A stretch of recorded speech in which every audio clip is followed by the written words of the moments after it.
Boa noite a todos, que alegria estarmos juntos mais uma vez para falarmos, para tratarmos do Espiritismo, doutrina esclarecedora, libertadora, confortadora. Queridos amigos, eu quero saudar a todos que estão conosco neste momento. Aí eu preciso colocar os óculos. Beth, Cidinha, Zuca e outros amigos mais que porventura estejam e que para mim ainda não aparece. Sejam todos bem-vindos em nome de Jesus, em nome de Maria, para mais uma live da Casa Espírita Maria de Nazaré pelo Facebook da casa. Meus amigos, vamos a alguns recadinhos importantes para que possamos logo dar início à atividade de hoje, que tem por objetivo estudar 3 obras de forma bastante breve, bastante ligeira. Caminho, Verdade e Vida, o Evangelho segundo o Espiritismo e, por fim, o Livro dos Espíritos. Então vamos lá, a nossa casa tem atividades presenciais todos os dias da semana, com exceção de sábado, que não é aberto ao público, pois que somente é destinado aos estudantes do curso de médiuns. Domingo, às 9 horas, palestra. Segunda-feira, 19h30, assistência espiritual. Terça-feira, estudo do Livro dos Espíritos, das 19 às 20. Na quarta-feira, temos uma palestra e, inclusive, além da palestra, nós temos o passe individualizado. Essa palestra se inicia às 20 e se encerra às 20h30. Na quinta-feira, temos o estudo de obras doutrinárias, das 15 às 16. Às 16 horas, permanecem na casa somente os trabalhadores, os médiuns, para uma atividade mediúnica de assistência espiritual que se estende até às 16h30. Na sexta-feira, temos a palestra sobre o Evangelho segundo o Espiritismo às 19 horas. Então, essas são as nossas atividades presenciais. Atividades virtuais, nós temos as nossas lives, como esta que está acontecendo agora, de segunda a sexta-feira, das 18 às 18h30, mas é todo dia às 18 horas. Alguns colegas ficam mais um pouquinho de tempo, mas eu costumo ficar mesmo só no máximo até 18h30, né? E eu faço a live na segunda-feira, na sexta-feira é o João. E na terça, quarta e quinta há um revezamento. Temos o nosso amigo Alexander, temos o Ezequiel, temos o nosso amigo Rubens e vamos assim nos revezando. Eu quero saudar a Emília, a Ana Cristina, a Jorge, bem-vindas à nossa live. É uma alegria ter todos vocês aqui conosco para iniciarmos a nossa live. Meus amigos, no dia 17 de abril, nós teremos a nossa Feira do Livro Espírita. Essa é a nossa intenção.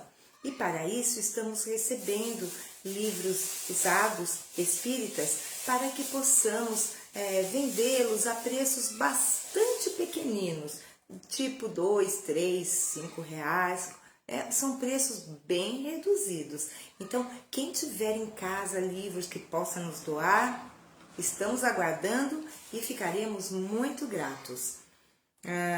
Também no próximo domingo, às 9 horas, nós teremos uma atividade diferenciada. Teremos a exibição do filme Divaldo, o Mensageiro da Paz. Então, quem quiser participar, claro que a entrada é gratuita, vai começar às 9h30. Das 9 às 9h30, nós teremos uma pequena palestra, mas não teremos a apresentação musical no domingo em virtude da exibição do filme. Então, estão todos convidados. Brandina, bem-vinda. Acho que é Leisbe, não sei. Bem-vindos, boa noite a todos. Então, vamos lá, meus amigos, depois dos recados dados, nós vamos agora fazer a nossa prece. Susan, bem-vinda. Então, vamos fechar os nossos olhos e unir os nossos corações para que assim possamos focar toda a nossa atenção na elevação dos nossos pensamentos. Assim, façamos a prece que Jesus nos ensinou. Pai nosso que estais nos céus, santificado seja o vosso nome. Venha a nós o vosso reino, seja feita a vossa vontade, assim na terra como no céu. O pão nosso de cada dia nos dai hoje. Perdoai as nossas ofensas, assim como nós perdoamos a quem nos tem ofendido. Não nos deixeis cair em tentação, mas livrai-nos de todo o mal. Que assim seja. Graças a Deus e graças a Jesus. Vamos então iniciar com a leitura da mensagem número 5 do livro Caminho, Verdade e Vida. Nós estamos fazendo o estudo na sequência. E é a lição de número 5, cujo título é Bases. Disse-lhe Pedro: Nunca me lavarás os pés. Respondeu-lhe Jesus: Se eu não te lavar, não tens parte comigo. João capítulo 13, versículo 8. É natural, vejamos antes de tudo, na resolução do Mestre, ao lavar os pés dos discípulos, uma demonstração sublime de humildade santificante. Primeiramente, é justo examinarmos a interpretação intelectual, adiantando, porém, a análise mais profunda de seus atos divinos. É que pela mensagem permanente do Evangelho, o Cristo continua lavando os pés de todos os seguidores sinceros de sua doutrina de amor e perdão. O homem costuma viver desinteressado de todas as suas obrigações superiores, muitas vezes aplaudindo o crime e a inconsciência. Todavia, ao contato de Jesus e de seus ensinamentos sublimes, sente que pisará sobre novas bases, enquanto que suas apreciações fundamentais da existência são muito diversas. Alguém proporciona leveza aos seus pés espirituais para que marche de modo diferente nas sendas evolutivas. Tudo se renova e a criatura compreende que não fora essa intervenção maravilhosa e não poderia participar do banquete da vida real. Então, como o apóstolo de Cafarnaum, experimenta novas responsabilidades no caminho e, desejando corresponder à expectativa divina, roga a Jesus lhe lave, não somente os pés, mas também as mãos e a cabeça. Bases, esse é o título da mensagem de hoje. E essa passagem, o versículo, não é? É bastante conhecido de muitos de nós. É a passagem em que Jesus pede para lavar os pés dos discípulos, não é verdade? E quando chega a vez de Pedro, porque nós precisamos pensar no contexto da época, este serviço era de subalternos. Então, quando Pedro, o apóstolo, percebe que Jesus quer lhe lavar os pés, ele diz então aqui no versículo: Nunca me lavarás os pés. Então responde Jesus: Se eu não te lavar, não tens parte comigo. Então, sabe-se que Pedro permitiu então que Jesus lavasse seus pés. Então, além da humildade, imaginemos a humildade do Mestre em lavar os pés de todos os seus discípulos. Mas Emmanuel, o autor espiritual deste texto, nos garante que Jesus, divino pastor de nossas almas, continua lavando os nossos pés, ou seja, na sua humildade santificante, continua aguardando que nós façamos o caminho em direção aos seus braços amorosos que permanecem sempre abertos para cada um de nós. Entretanto, não é a todos que Jesus vai abraçar, tão somente aqueles que sinceramente verdadeiramente seguem seus ensinamentos. Então, Jesus não diz, eu vou até vós. Não, ele diz, vinde a mim, todos vós que estáis sobrecarregados, e eu vos aliviarei. Então, Jesus pede este movimento para que nós nos dirijamos a Ele. Ele não irá até nós, nós que precisamos, com as nossas atitudes, pensamentos, palavras, sentimentos, nós precisamos fazer obrigatoriamente este caminho.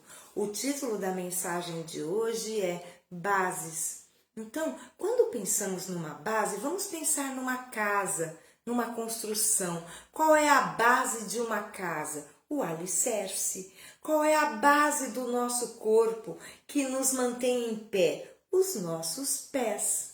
Então, Emmanuel chama-nos a atenção que o discípulo sincero não pedirá a Jesus que lave tão somente seus pés, mas também a cabeça e as mãos. As mãos simbolizam o trabalho digno. A cabeça simboliza o terreno dos nossos pensamentos, do pensamento criativo. E o pensamento, quando criado consoante o Evangelho de Jesus, ele é poderoso, transformador. Então, que pensemos nisso. A humildade faz parte da nossa base, porque se não formos humildes, não reconheceremos as nossas falhas, os nossos erros, os nossos equívocos e quanto nos falta ainda para conhecer. Então, as nossas bases precisam ser a humildade, que se sobrepõe ao orgulho, e a caridade, que se sobrepõe ao egoísmo. Reflitamos nisso, nesta mensagem de nome Bases, que está contida no livro Caminho, Verdade e Vida. Graças a Deus. Vamos agora, então, para o nosso Evangelho. Quero cumprimentar Marilda, um abraço, minha amiga. Nós também estamos fazendo o Evangelho na sequência, mas nós não temos como ler as passagens na íntegra. Então, nós vamos fazer o seguinte, nós vamos ler, eu vou pensar algumas partes do trecho, do texto, e aí nós vamos conversar. Mas fica a sugestão para que possam ler o item 19 do Evangelho segundo o Espiritismo na totalidade. Eu vou ler parcialmente. Então, do capítulo 5º, Bem-aventurados os aflitos, item 19. É uma instrução dos Espíritos e tem por título O Mal e o Remédio. Santo Agostinho é que nos traz essa mensagem em Paris, capital da França, 1863. Lá se vão, então, 159 anos. Vossa terra é por acaso um lugar de alegrias, um paraíso de delícias? A voz do profeta não soa ainda aos vossos ouvidos? Não clamou ele que haveria choro e ranger de dentes para os que nascessem neste vale de dores? Vós, que nele viestes viver, esperais, portanto, lágrimas ardentes e penas amargas. E quanto mais agudas e profundas forem as vossas dores, voltai os olhos ao céu e bendizei ao Senhor por ter vos querido provar. Ó homens, não reconhecereis o poder de vosso Senhor, senão quando ele curar as chagas de vosso corpo, encher os vossos dias de beatitude e de alegria? Não reconhecereis o seu amor, senão quando ele adornar vosso corpo com todas as glórias e lhe der o seu brilho e o seu alvor? Imitai aquele que vos foi dado como exemplo, chegado ao último degrau da abjeção e da miséria, estendido sobre um monturo, ele clamou a Deus: Senhor, conheci todas as alegrias da opulência, e vós me reduzistes à mais profunda miséria. Graças, graças, meu Deus, por terdes querido provar o vosso servo. Até quando os vossos olhos só alcançarão os horizontes marcados pela morte? Quando, enfim, vossa alma quererá lançar-se além dos limites do túmulo? Mas ainda que tivesseis de sofrer uma vida inteira, que seria isso? Ao lado da eternidade de glória, reservada àquele que houver suportado a prova, com fé, amor e resignação, procurai, pois, a consolação dos vossos males no futuro que Deus vos prepara. E vós, os que mais sofreis, julgar-vos-eis os bem-aventurados da terra. Que remédios, pois, poderíamos dar aos que foram atingidos por obsessões cruéis e males pungentes? Um só é infalível: a fé. Voltar os olhos para o céu, se no auge dos vossos mais cruéis sofrimentos cantardes em louvor ao Senhor, o anjo de vossa guarda vos mostrará o símbolo da salvação e o lugar que deveis ocupar um dia. A fé é o remédio certo para o sofrimento. Ele aponta sempre os horizontes do infinito, ante os quais se esvaem os poucos dias de sombra do presente. Não mais nos pergunteis, porquanto, qual remédio que curará tal úlcera ou tal chaga, esta tentação ou aquela prova. Lembrai-vos de que aquele que crê se fortalece com o remédio da fé. E aquele que duvida um segundo da sua eficácia é punido na mesma hora, porque sente imediatamente as angústias pungentes da aflição. Bem-vinda, Josefa, boa noite. Então, meus amigos, nós estamos aqui falando do mal e o remédio. Então, o que é o mal? No livro dos Espíritos está descrito que o mal é tudo que se afasta da lei de Deus. Então, o bem é tudo que está conforme a lei de Deus. E a lei de Deus é o amor. Portanto, tudo que se afasta do amor é o mal. Então, no planeta Terra, que é um planeta que pertence à categoria de expiações e de provas, o mal é bastante presente. Então, normalmente nós pensamos no mal que está fora de nós. Entretanto, o mal ainda habita em nossa intimidade e, para isso, nós precisamos compreender que o mal de fora reflete o mal que ainda existe dentro. Porque se temos orgulho, egoísmo, ambição, cobiça, inveja, ciúme, somos maledicentes e por aí vai, tudo que acontece de mal externamente vai nos abater de forma muito mais profunda do que quando nos esforçamos para que o bem possa habitar em nós. Então, nós sabemos que o planeta Terra tem muitas maldades, o mal está sempre presente, mas sabemos também que o mal é transitório, só o bem é eterno. Estamos assistindo essa triste guerra, esses conflitos terríveis, sangrentos, mas queremos ajudar? Não critiquemos um lado, não enalteçamos o outro lado. Oremos, vibremos amorosamente, porque nós não conhecemos a história profundamente. Entretanto, todos nós sabemos que a guerra é um mal. A morte, a dor, o sofrimento. Então, auxiliemos os nossos irmãos ucranianos, auxiliemos os nossos irmãos russos, auxiliemos o planeta Terra, neste momento de transição planetária em que a dor e o sofrimento se tornam ainda mais agudos por conta da transição.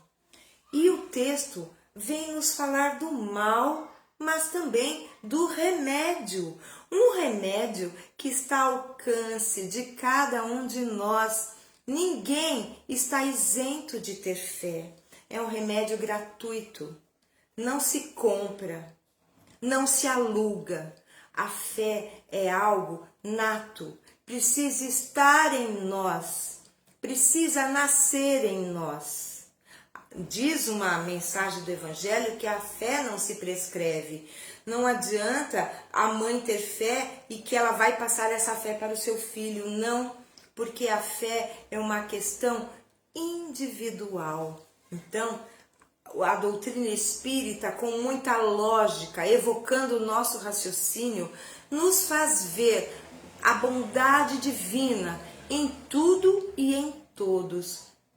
E quando compreendemos que a vida é eterna, somos eternos e que as situações, as experiências pelas quais passamos, por vezes muito dolorosas, fazem parte do nosso processo evolutivo, nós sofremos muito menos. Daí a importância do conhecimento, de estudarmos o Evangelho de Jesus à luz do Espiritismo, para nos fortalecer. E a fé é o remédio que Santo Agostinho, o autor espiritual deste texto, nos traz. Fé. A fé nos faz compreender que tudo, absolutamente tudo, está nas mãos do Pai Celestial. E tudo deverá acontecer da melhor forma possível, desde que não contrariemos as leis divinas, que são consubstanciadas no amor.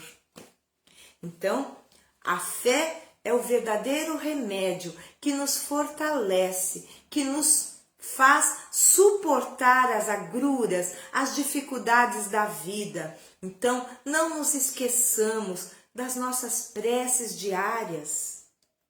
Na hora da prece, nós nos colocamos em conexão espiritual com o nosso mentor.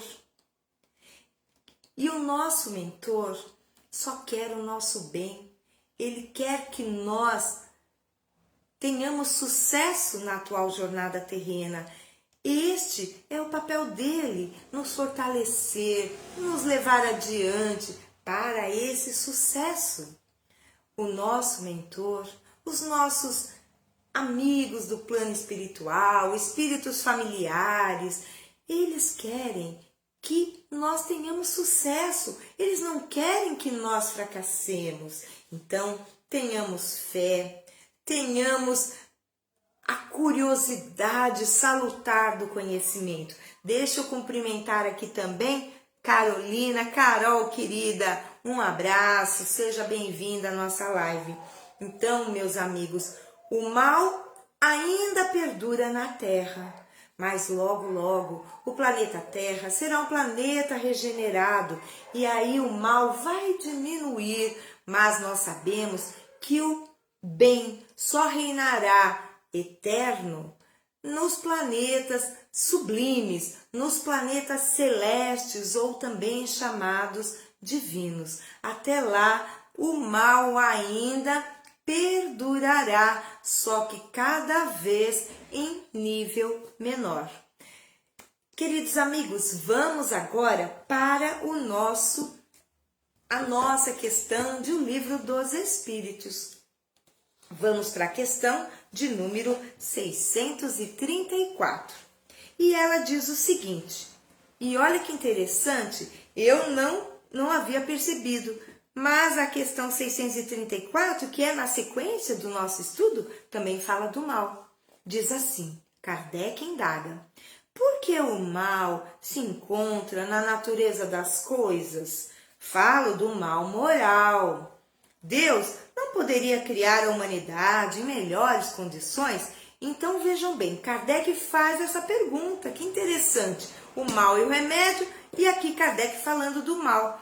Então ele quer falar do mal moral. Por exemplo, se existe uma catástrofe, se tem um terremoto, é um mal, mas não é um mal moral. Então, são energias, é um mal da natureza, e a gente sabe que, na verdade, não é um mal, tudo concorre para o bem, para a transformação e para melhor.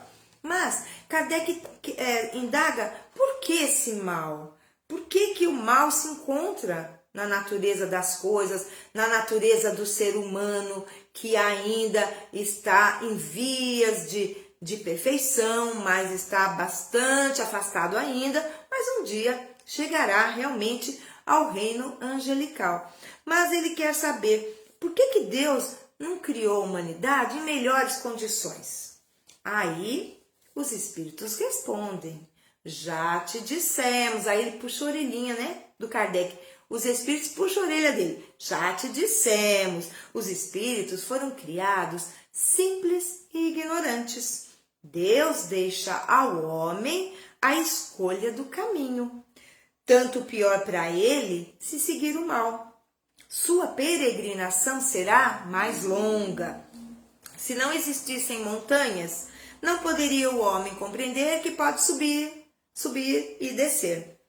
E se não existissem rochas, não compreenderia que há corpos duros. É necessário que o espírito adquira experiência, e para isso é necessário que ele conheça o bem e o mal. Eis porque existe a união do corpo, do espírito e do corpo. Olha que interessante. Então os espíritos nos respondem que Deus não tem como criar a humanidade melhorada, já criar com discernimento, com tendência para o bem. Isso não tem como. Por quê? Porque Deus cria todos nas mesmas condições. Ele cria princípios inteligentes. E nós sabemos que Deus não nos criou homens, mulheres, não, absolutamente. Criou princípios inteligentes e nós fomos estagiando como princípios inteligentes nos diversos reinos da natureza. Passamos pelo reino mineral, vegetal, animal inferior e, finalmente, nós estamos no reino animal superior, que nós, no espiritismo, chamamos de reino humano, não é? Mas a ciência não fala em reino humano, a ciência fala em reino animal, porque nós somos animais. Mas o que nos distingue dos nossos animais, dos nossos irmãos animais inferiores? O raciocínio e o livre-arbítrio, que eles não possuem. Possuem, assim, rudimentos de inteligência, não é? Mas eles instintos, mas eles não têm livre-arbítrio. Então, veja bem, nós fomos criados simples e ignorantes. E como somos dotados de livre-arbítrio, nós vamos escolher se vamos para a direita, se vamos para a esquerda, se vamos seguir o caminho do bem, se vamos seguir o caminho do mal, se vamos seguir o que é certo, se vamos seguir o que é errado. E os espíritos nos garantem que quanto mais escolhermos o caminho do mal, pior para nós. Afinal de contas, a nossa longa peregrinação em direção à luz, ela se fará de forma mais dolorosa, ela será mais longa, ela demorará muito mais, e isso então depende exclusivamente de nós, da nossa vontade de nos transformarmos para melhor. Então, Deus nos criou a todos nas mesmas condições. Ora, mas por que uns avançam mais rápido do que outros? Porque escolhem melhor, escolhem o caminho do não sofrimento, enquanto que outros se comprazem em ter orgulho, egoísmo, ambição e acabam voluntariamente atrasando o seu progresso intelectual e moral, sobretudo moral, porque nós sabemos que a inteligência e a moralidade deveriam caminhar para e passo. Entretanto, a inteligência sempre vai na frente, porque ela independe de sentimentos. Então, por isso que vemos mentes criminosas dotadas de inteligências brilhantes. Mas o amor não está junto. Então, meus amigos, Deus nos criou simples e ignorantes, mas com condições de, nas melhores escolhas, chegarmos à luz com Jesus. Queridos amigos, eram essas as nossas considerações. Nos encontraremos novamente na próxima segunda-feira para fazermos esse estudo breve, ligeiro, de 3 obras magníficas do Espiritismo. O livro Caminho, Verdade e Vida, de autoria de Emmanuel, psicografado por Francisco Cândido Xavier, o Evangelho segundo o Espiritismo e o Livro dos Espíritos. Tudo esse estudo em doses homeopáticas, não é verdade? Um pouquinho toda segunda-feira, e eu quero aproveitar o momento para agradecer a todos pela presença. É uma alegria muito grande estarmos juntos, e eu quero também convidar a cada um de vocês para fazermos a nossa prece de encerramento, ocasião em que nos colocamos em conexão com a equipe espiritual da Casa Espírita Maria de Nazaré, para a qual daqui a pouquinho eu estarei lá, eu vou para lá, daqui a pouquinho. Mas então, vamos lá? Vamos fechando os nossos olhos, sentindo as energias sutis e sublimes que vêm dessa equipe espiritual maravilhosa e que chegam até nós, como eflúvios amorosos, e assim, homenageando Maria, Mãe de Jesus, enderecemos nossa prece a ela. Ave Maria, cheia de graça, o Senhor é convosco. Bendita sois vós entre as mulheres, bendito é o fruto do vosso ventre, Jesus. Santa Maria, Mãe de Jesus, rogai por nós, os seus filhos, agora e na hora do nosso desenlace. Que assim seja. Graças a Deus e graças a Jesus. Queridos amigos, até a próxima. Que tenhamos uma semana maravilhosa, como eu costumo dizer, plena de oportunidades de fazer o bem. E é importante que nós reconheçamos essas oportunidades para fazermos o bem, que é um dever. Mas não é um dever que nos pesa, é um prazer fazer o bem. Não existe outra forma de alcançar a felicidade que não seja fazendo o bem. Queridos amigos, até a próxima. Um abraço fraterno e apertado. Tudo de bom, paz e luz aos nossos corações. Tchau, tchau, gente. Até a próxima.